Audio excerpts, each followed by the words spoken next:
Hello and welcome to this video. I'm going to show you how some of the models were made from the wave functional collapse videos.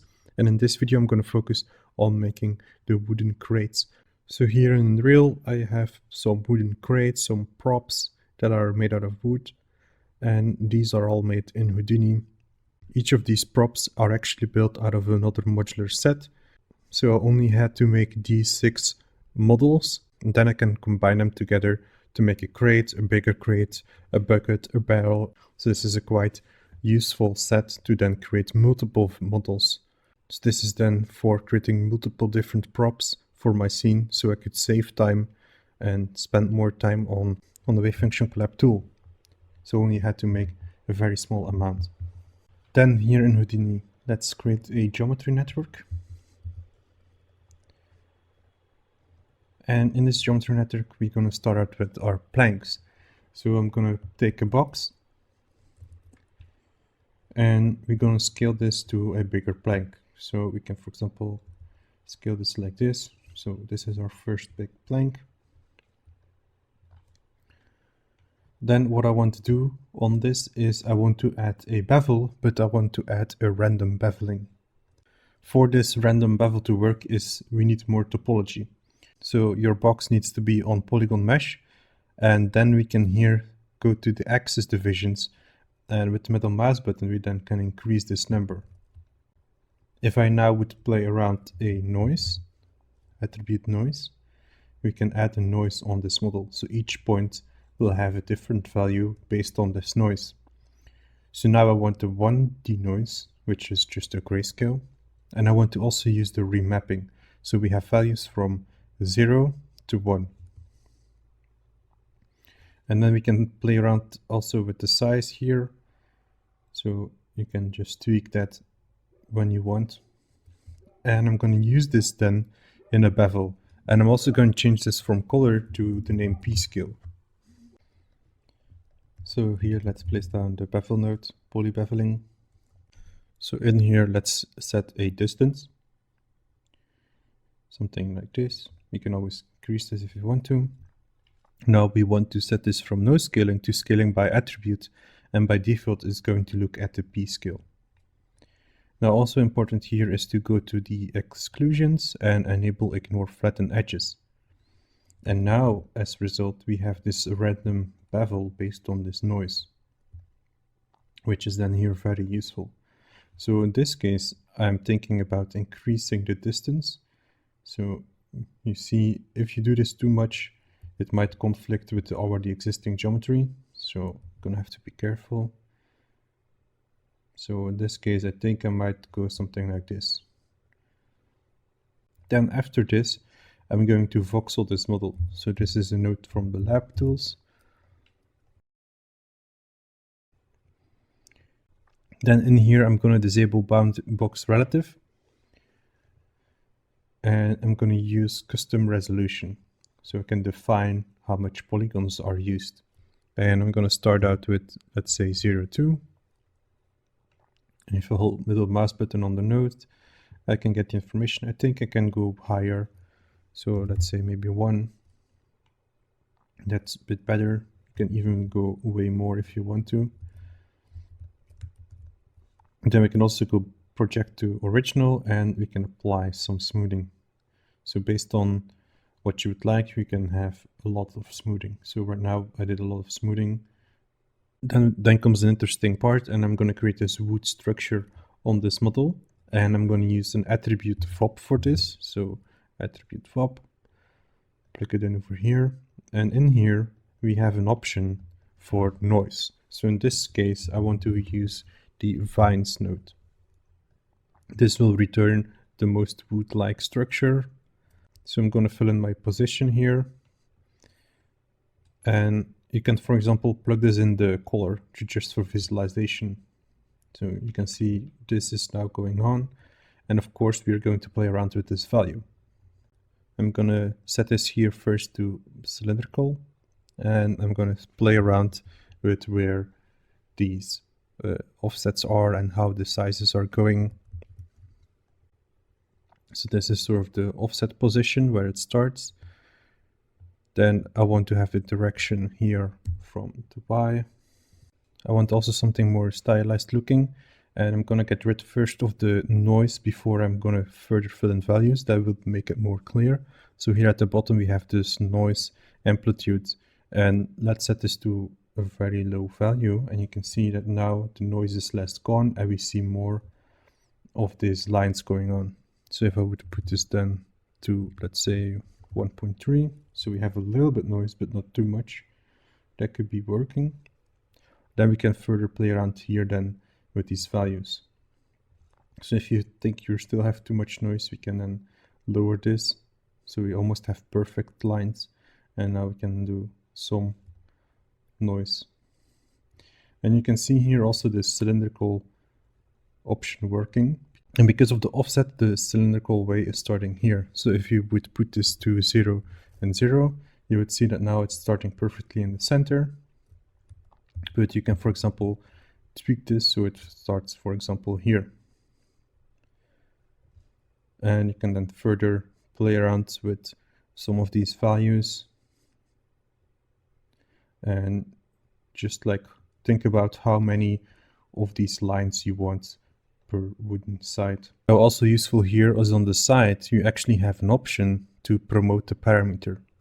So if you're going to click on each of them, we can then use these parameters outside of the VOP network.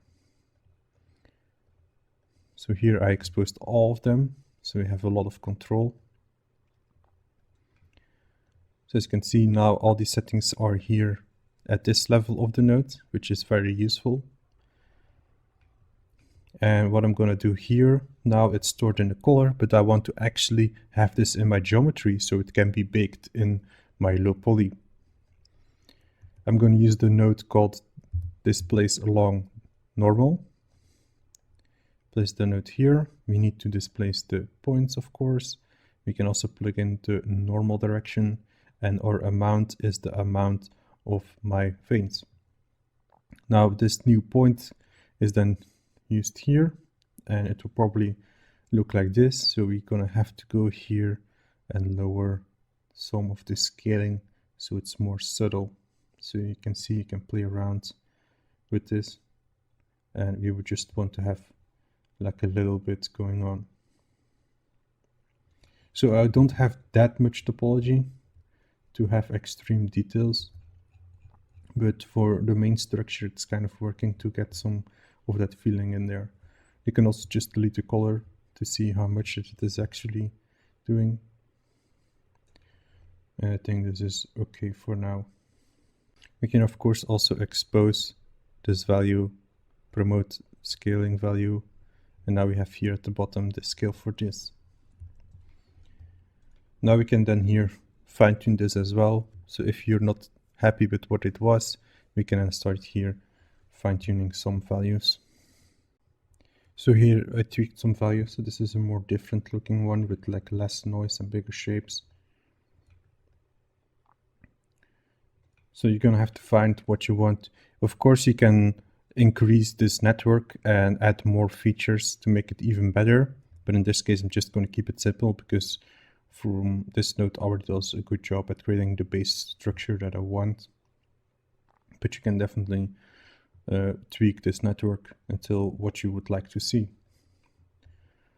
So as this is a quite interesting setup, I've made my own node for this. So I have a node called wood grains, and every time I place this, I have the same settings actually that I just had from the vein nodes.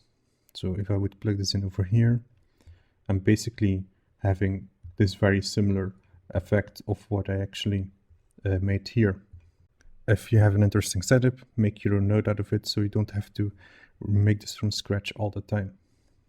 If you're interested in more information about this technique, about using these VOPs to create noise and structure, I can recommend you also watching this video, which does a very similar approach and goes also a bit more in depth on a few more things here and there to create it even more interesting and better. So I can definitely recommend this video as well.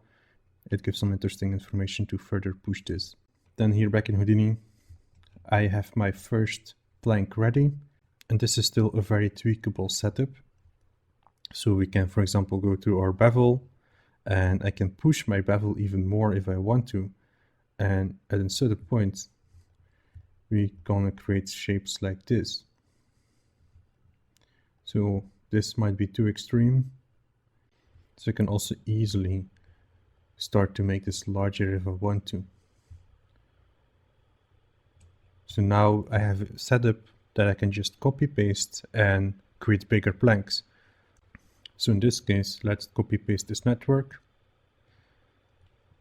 And I'm going to change the main shape. So let's focus on the main shape now. And I want to create a plank that is like this, but just thinner. So I will just do this. And let's see if my bevel works. So in some cases it's not working that nicely.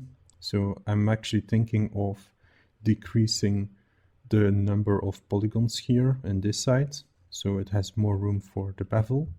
So here in the first value, let's just maybe go to 4. We can of course increase the other value maybe like this. And let's see how well that works. So that's a bit better. And I'm gonna lower my beveling amount here. Then the mesh is getting voxeled, so that's looking nice. Then we apply these wood structures. That's okay, but I think we can tweak this better. Maybe create some more. Play around with the direction of this, as you can see. And play around how this is going. So maybe in this case you could, for example, go to the more linear way.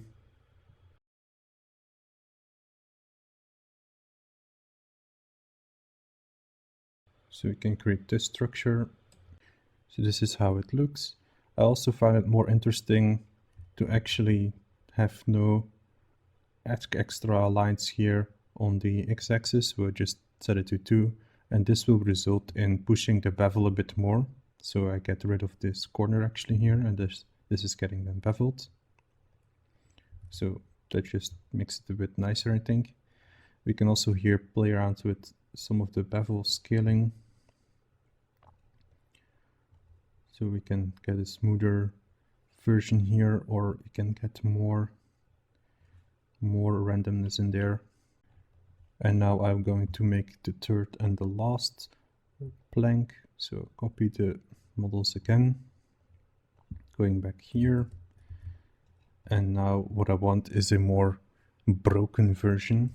I'm going to switch here to the right camera view, and I'm going to just drag these points and going to grab them down like this.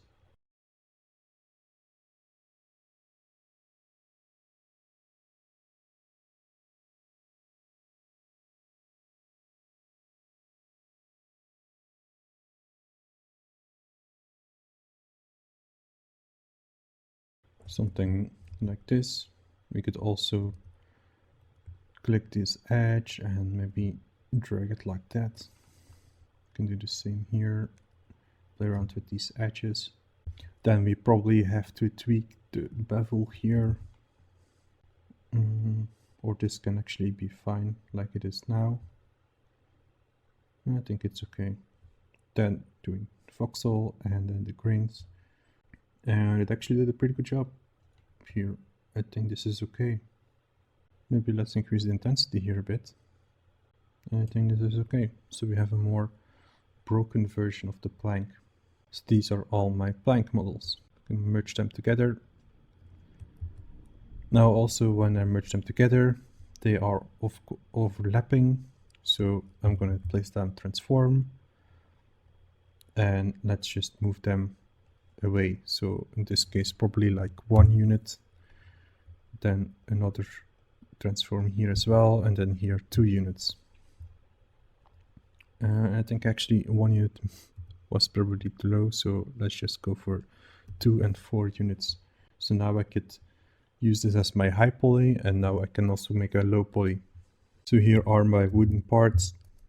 Now I'm going to make the metal parts. So we have the high poly for wood. Now I'm going to make these metal parts. I'm going to start out here with a basic cube. So this cube, I'm going to basically grab here this structure. And we're just going to tweak it until we have a cube back again. So let's set this back to 1. And I'm going to lower this divisions to 5 and maybe lower the amount of noise and just play around with it until I get something interesting. So that was an easy part. Then I'm going to create that round circle that can be used for a metal ring. So I'm going to start out with a circle line.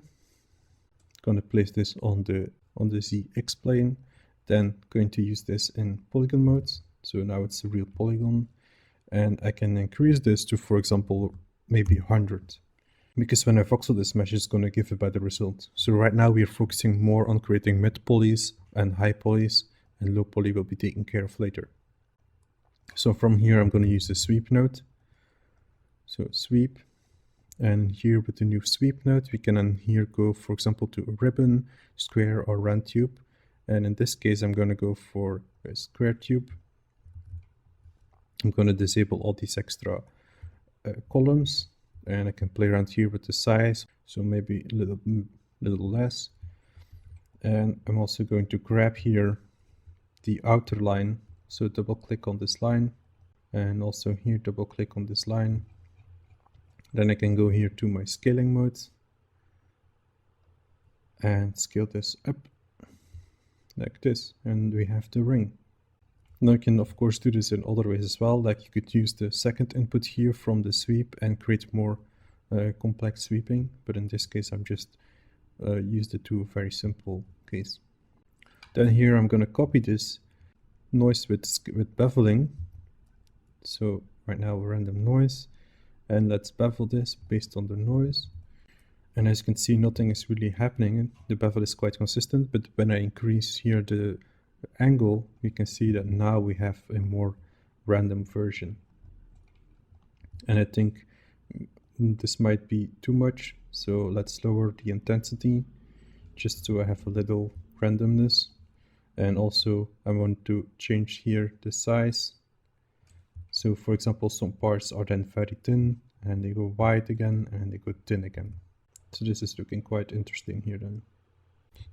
So this model is also done. And then the last model is a handle.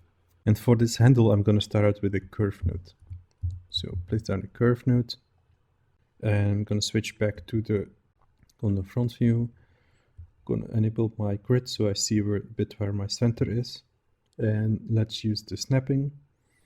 So I'm going to create something that looks like this. Doesn't have to be exactly like this. And then enter when you're done. So we have this shape. We can also still afterwards use the edit node and then move this. Of course, I have to disable the snapping here. Then we can still move these points around if you're not happy with the result. Then here I want to make sure this is actually nicely rounded. So I'm going to select the point, hold C for my menu and go to beveling. And we can increase this as well. And now we have a more round shape here. If you don't have this menu, you can go up here and go to poly modeling menu. So every time you press C, you will have the same menu. Then I'm going to mirror this line, mirror this to the other side. And let's use a sweep node to get a shape in there. So click sweeping node, and we're going to use here the square again and see how that works. I can also see that they are not really connecting here at the bottom. So let's also take a fuse node here. The other reason why it's not connecting then is because these are two separate primitives. So I'm going to use down a poly pad node. And these are then now one primitive. So these are fully connected by one primitive. And if I now would sweep it, now I have that result. Now further down here in the sweep, let's scroll down to the roll or twist, and we can basically roll this shape into this, for example. So probably it's 45 degrees, so we have this shape. We can also play around here with the scaling, so maybe I want to lower this a bit. And if you're not happy with how it looks, you can just go here back to the edit node, and you can grab these points and still edit the shape. Like you can play around with this. Can connect this as well. So we're working in a very non-destructive and more procedural way. So then here I want to have some model here on this part as well, because right now it's open, and I'm going to use a tube for that. So place down a tube, and I'm going to set this tube to a polygon and close the gaps. And again here I'm just going to increase the number of rows and columns because I'm not focusing on creating a low poly. Then I'm also going to rotate this to, for example, to the axis I needed here. So in this case, it's going to be the x-axis.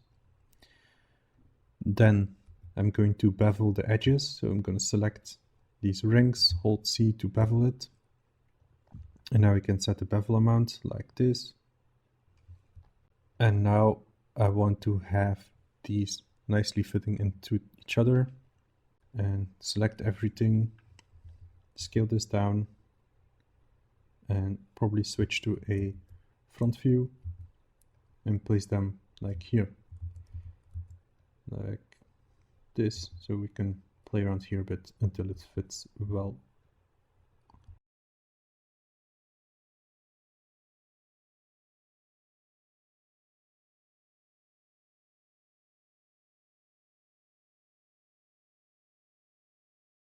Like this. Then I could, for example, merge this. So I have this shape, so it nicely has now that part. And in here, let's just use a mirror to have this on the other side as well. And then I just create like another tube here, like this, to connect these up. So it's a handle. So I'm going to place down a tube node, and let's just set this to polygons again, close the gaps, increase the numbers used.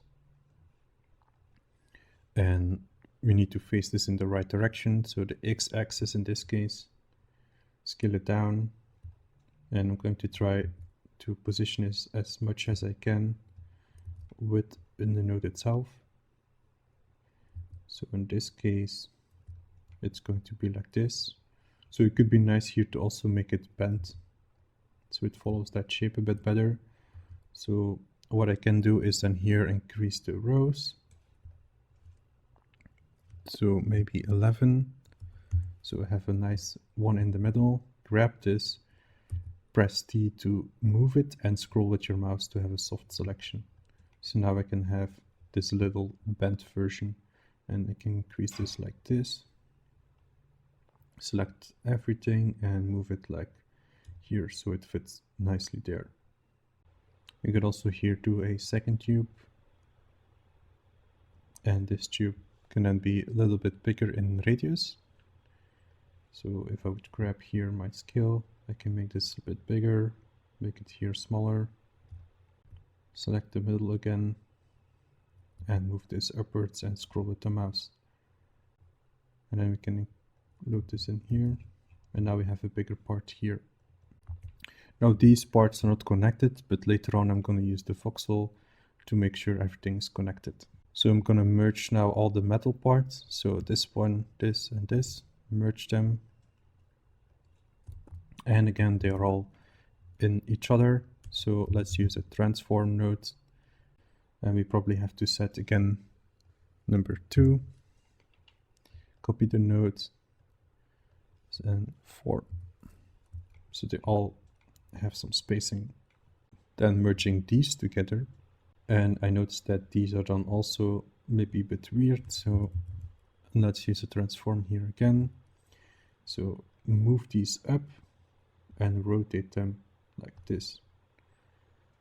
So we can stay more consistent with the values if you want to, like we can use 4.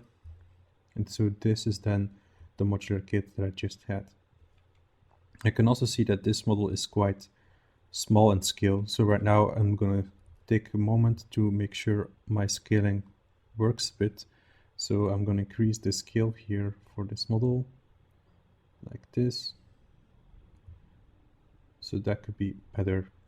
So this is basically my high poly. So I'm going to create a normal node to make sure we have normals.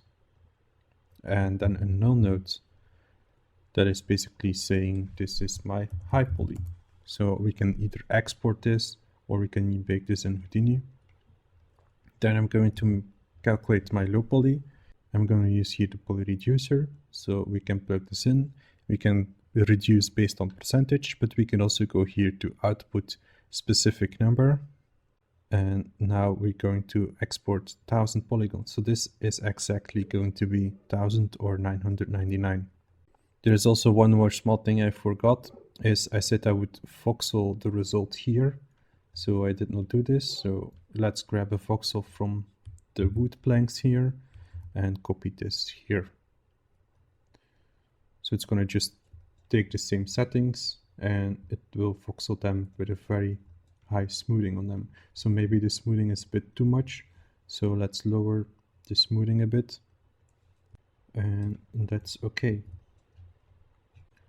So now the poly reducer might have to recalculate what's going on.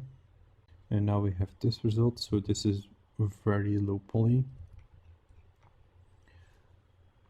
So let's say 2500 for all of them. This does a bit better job. So you're gonna have to fine tune on what your need is. You can see that you could also lower these planks more. So a lot of geometry now is used for the planks. But what you could also do is, instead of doing a poly reduce after this, you could, for example, do 2 poly reducers, and you can then set specific reducing for planks and then specific reducing for the metal parts. So in this case, let's say the planks total should be 1000. And then let's say here, this metal parts also needs to be 1000, and then they have a little bit more topology here, so that's a bit better. So they're now evenly 1000, or you can go even lower on these planks if you want to. So this is then my low poly. Let's merge these together. We can here as well do auto unwrapping. So we can place auto UVing. We can switch here to the UV view. And this is the first layout we have. So we can have auto seams, so it's automatically going to find seams. We can play around with the tolerance values here. Or what you could also do is play around with other methods. So I recommend you going through some of these methods. They can be quite interesting to go through. But sometimes, for example, UV unwrap can also be a good job. In this case, I'm going to go with UV unwrap. We have also more features here for packing, rotation, padding, resolution, and so on. Now, once UV is calculated, most of the time I'm going to lock this node. So this means that this cannot be recalculated again. It will always give the same result, because it can happen that if something would suddenly change up here, my UV will change, and also that means that my textures will not fit anymore. So in here we can also place down a normal node. We have the normal node or the normal soften. So this can make sure we are harden UV seams. So whenever we have a cut into UV, it will harden this into normal as well. So here, let's also grab a null node. And in here, I'm going to just call this low poly. Then we can start thinking about baking. So we can, for example, use the maps baker here in Houdini. First input will be our low poly. Second input will then be our high poly. Third input is a custom cage. Now here we have settings to where this is going to be saved, resolution, the tracing mode, previewing channel, and all the multiple maps we can export. There are of course some more advanced settings here, but by default what we want to do is just bake a normal, in this case, normal map. I also want to visualize the cage. I see it's way too much, so let's set this to 1, 0. So it's just like taking a very close look at the geometry around it. And then we're gonna press bake. Now it has been baked. And to view this best, I'm gonna use a material node. You can use the quick material or quick shade. And in here we can load in a custom texture, and I'm gonna load in my normal map. I load in my result. I can see that most of it did a great job at baking. I see little issues here, so I might go back and look into what that was. So here I tweaked a bit so we don't have that issue anymore. So the reason that would happen was because of the soft to normal node. So sometimes this can be very useful, but you can see how much impact it has on the normal map. So if I would rebake this, you can see that I will create these parts, because this might look better in game engine when this is on. But the best way to then actually see the result, which one is the best, is to actually go in game engine. So I recommend you always to then, when you bake normal map, is to actually check it in a game engine, so you are sure it works in the game engine. So further, if you want to then texture these models in Substance, I'm gonna use an FBX node. So I'm gonna plug in my geometry, give this a proper name and location, press save button to save it. If you want to export the high poly, same process, plug in the high poly, set location, export. Now further, we have our models, but I want to separate them. So what I did is I used the blast node, and in the blast node, I'm just going to select here this model, press enter, reverse selection. I'm going to use an axis line to make sure it's in the center of the world. And here it's going to say axis min. So in here it's going to take the minimum. If you want to put it in the center, then we have the pivot point perfectly in the center of this model. Then further, when you export this, you can either make the crate in Game Engine, or you can make the crate here in Houdini as well. You could, for example, take a duplicate node, and you can start duplicating this model like this. Like you can take a few, you can give this a rotation, so each of them have a rotation, and then you can start tweaking this as well. Like you can play around here with the position, then do another duplicate, for example, like this. Like you can duplicate this 4 times. And I'm going to go back here to my edit node, and I'm going to do it like this. So now we have, for example, another crate. So you can build with these blanks, you have crates, other models, and in this case only have extracted one piece. But of course we're going to have to extract all pieces, and then I would combine this piece and this model for on the corners here. So we can here grab this, put it in the corner, grab the duplicate node here as well, and merge these. Then I have this result. So this is a very modular way of creating multiple models with like the same set you have. So in the end, from these 6 models, you can then create these props to then decorate this level. I can even create way more than this, of course, depending on how much you need for your project. So that was it for this video. I hope you enjoyed it, and thank you for watching.